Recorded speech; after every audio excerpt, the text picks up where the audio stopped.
It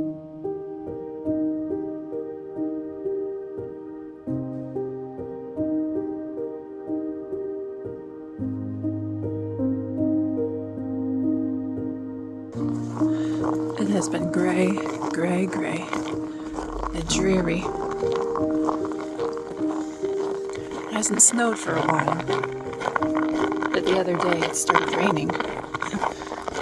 I woke up that morning and intending on doing some errands,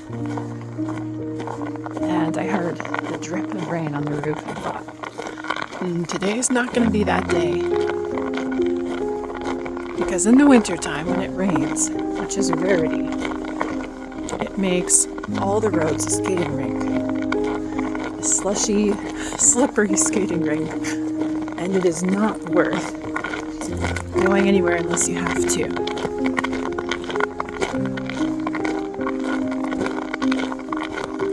I don't know if there's ever been a moment for you where you felt unsafe. A moment where you needed God to protect you. Well, I had one of those moments the other day.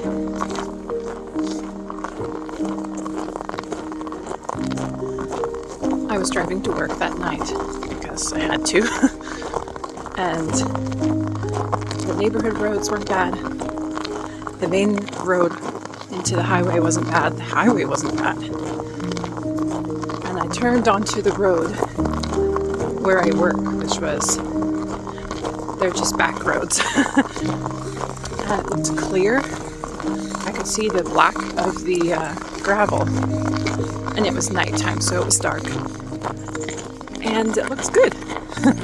So I'm driving down the road, maybe a tiny bit faster than I should have been because I was running late. I gave myself plenty of time to get there, but had to get gas, had to run to the store for a second, and things just kept adding up. So I'm driving down the road, and there's a sharp left-hand turn that I need to make. And I'm like, gotta slow down for this turn here. Hit the brakes, and my car swerves to the right, and I realize I don't have control. So I'm overcorrecting, correcting, so the car doesn't swerve right and gets stuck in the ditch. So I turn to the left. And I'm swerving to the left towards the snowbank. I don't really want to get stuck in a snowbank either. So then I'm coming up to where the turn is, so the road's a little bit more open. So I turn to the right a little bit, and the car just spins. And I'm just saying, Jesus. And I said, Father God, have mercy on me. And the second I finished saying the word me, the car stopped moving. And I broke down and cried. I wasn't on a busy road. There weren't any other cars. My life truly was not in danger. But I didn't want to get stuck. I didn't want to damage the only vehicle we have. I wanted to be safe. And so I cried out to God. And He kept me safe. Has there ever been a similar time for you when you needed to be safe and you cried out to God and He preserved you?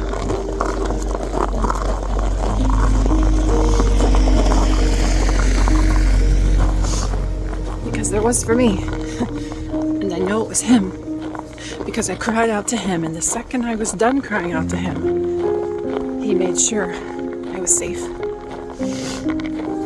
And I'm so thankful.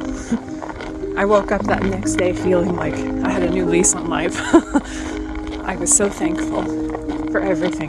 To be able to just look out the window at the gray, dreary sky. To be able to sip my coffee. And my son starts screaming and crying in his room because he's been having some trouble lately. And I thought, man, I get to go upstairs and help my son who's screaming and crying. I get to go and be his mama. And I was so thankful. And I held him and snuggled him. And I was just so thankful. Because there are so many people with different stories. Stories of times when,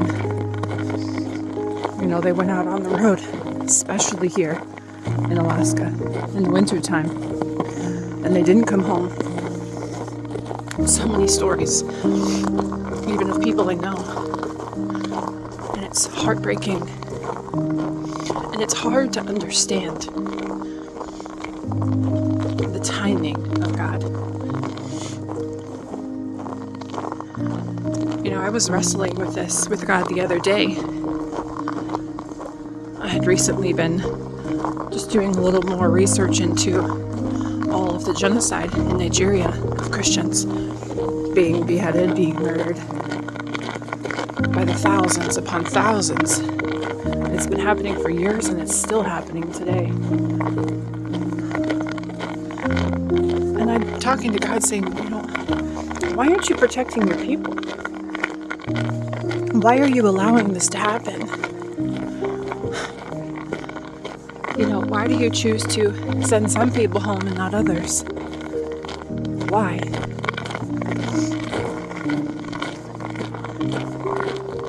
And God very graciously answered me. Not that moment, but later, the next day. And He reminded me that for His children, His hand is always on them. And also that He is infinitely wise. And He knows all things. And so, when a person's life is threatened, God's hand is on them, and He decides to preserve them or to take them to Him. That is His choice. Because there are also stories of people who have been preserved when they shouldn't have been. There is a man who was shot 7 or 8 times, and he tells the story. And, this man had just come up upon him, just seemingly for no reason, and just decided, I believe, in a parking lot to shoot him. And he could see with his eyes an angel standing in between him and his assailant, with his arms in a cross, as the bullets went through. Now, he was injured, but he did not die. There's a story of a missionary, don't remember what country they were traveling to, but we heard the story in our ministry meeting one night of a person who was, they're in the vehicle, the Jeep, driving around, and these extremists hijack the vehicle. And one pulls out a machete and starts trying to behead the one person. And they're speaking another language. But the translator can understand what they're saying. And what they're saying is, why isn't this man dying? Why isn't this man dying? As they're sawing at him, trying to behead him. And he won't be beheaded. And they get scared and they jump back out of the vehicle. Why does God do that sometimes? And other times allows thousands to be murdered. And I kept thinking about it and pondering and wondering. That God has an army that we as believers are a part of. And just how our army, for example, in the United States, has the Navy and the Marines and the Army.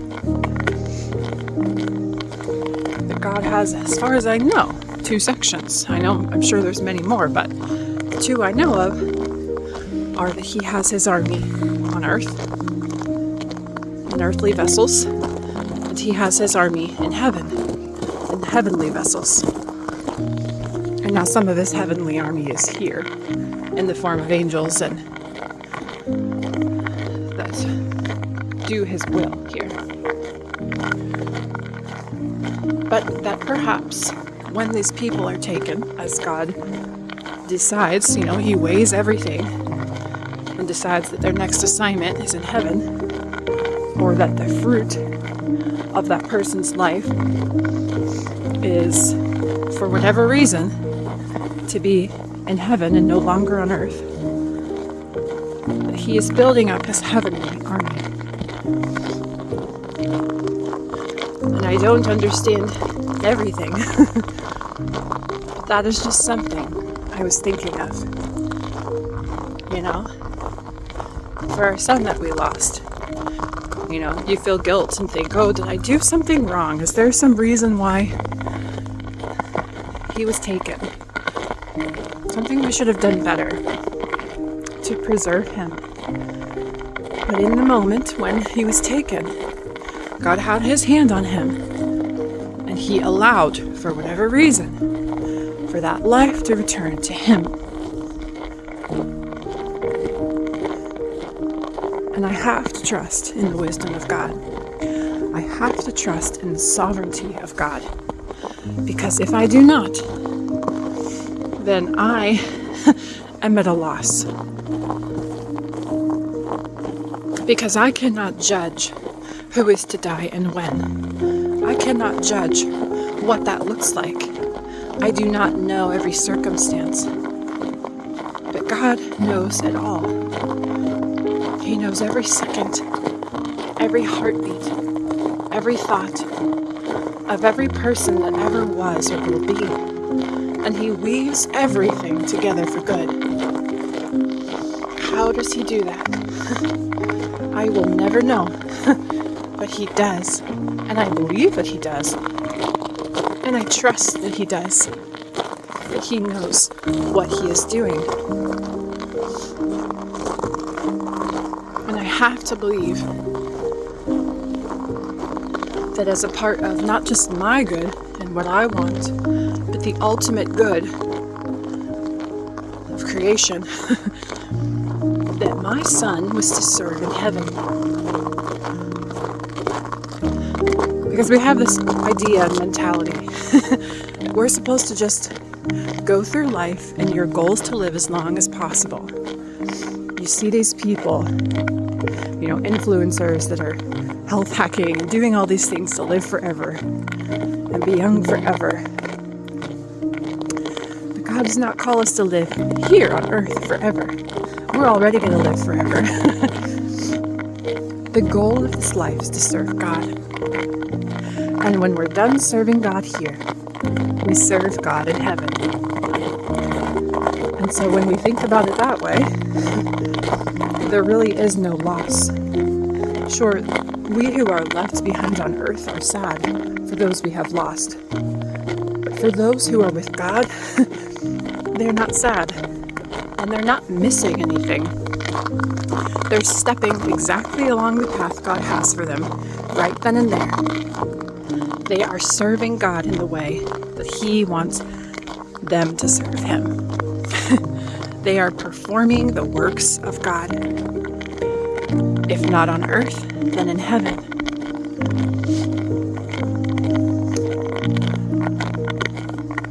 God is not surprised by anything. You think about the man who was killed at 31, leaving behind 2 children and a wife. And you may think, if they had just prayed for protection, maybe that wouldn't have happened and his life wouldn't have been taken. But I am sure they prayed for protection before every meeting.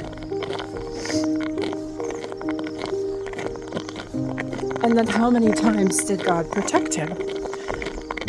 Up until that point, how many times does God protect you and you don't even realize it? And God knew what was going to happen. His hand was on that man. And when the time came, having weighed everything in His infinite wisdom, He took him to Himself for His next assignment. It's hard for us to comprehend from this earthly perspective because we think about the loss of those on earth, those who did not have that person in their lives anymore. And I don't know. I don't understand it perfectly, and I will never claim to. But how many times has God protected you and you didn't even know? I have started a new thing. Every time I spontaneously drop my keys while I'm walking or about to start driving the car. I thank God. Because for whatever reason, He allowed that to happen. And it is possible that that minute deterrence in my plan kept me safe. That if perhaps I had put the key in the car when I intended to, that I may have pulled out and perhaps turned into an intersection where someone wasn't looking and slammed into me. I never know. But I know that to the millisecond, God's timing is perfect. And so when those little delays come, I thank Him. I thank Him for protecting me. I thank Him for His perfect timing. Because He works even dropped keys together for good. He truly does. And He is good. And I'm just thankful that we have a name we can call on and be saved. That it is the name of Jesus. There is no other name. You know, why do even supposed atheists, when they're in a life-threatening situation, for example, a car accident, why do they cry out to God? We can't help it. God has put inside of us, in our hearts, and the knowledge of Him is impressed upon our spirits. And we cry out to God. We say, God, if you're real, help me. God, if you're real, you get me through this. I'll do anything for you. Why did we turn to God? Well, because there is a God to turn to. And we turn to Him instinctually.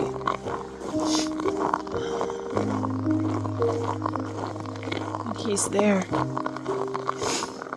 In every breath and moment, He is aware of what's going on in your life. He knows what's going on. And He's there for you. You can talk to Him. You can ask Him for help. You can reach out to Him. And He responds in an instant. He is never late. He hasn't forgotten you. He's not sitting around twiddling His thumbs, thinking of what to do. He is attentively watching everything. Waiting. One thing that amazed me, these magpies are very loud. I hear you. One thing that amazes me is that God works outside of time. So when He gives the command to His angels to protect you, it is between the blink of an eye. It is so fast. He is so attentive and ready to keep you safe. And for those instances when people's lives are taken, the glory does not go to that evil person that made a decision. That person shot a gun. That person, used whatever amount of force towards someone else to attempt to take their life. But God weighed it out, and He decided. He had His hand on them and took them to Himself. For the believer, I do not know in the case of the unbeliever. I don't have everything worked out. But what I do know is that Jesus saves. And if you call on Him, you will be saved. That His hand is on you. He is holding you and protecting you.